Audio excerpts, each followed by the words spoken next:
aming pelikula. Tawagin ko na sila para matapos na kola.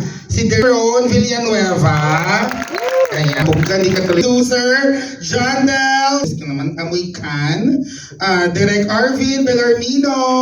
Arvin. Naman si Direk. Nating kaibigan dito ng... Sige, opo. I'll go directly to it. James, very new. Why did you choose him to play the lead?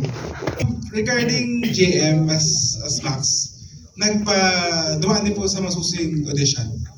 And audition si JM, tindig pa lang niya, meron ng potential to do the role. But at that time, hindi pa kami sure. So in the series of audition, doon lumabas na siya si Max, siya si child number 82.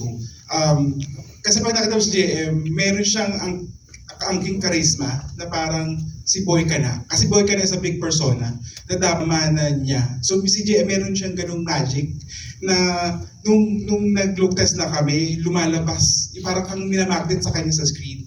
So yun yung hinahanap. Isa yung sa pinaka-major requirement bilang Max, bilang child number 82. Something that parang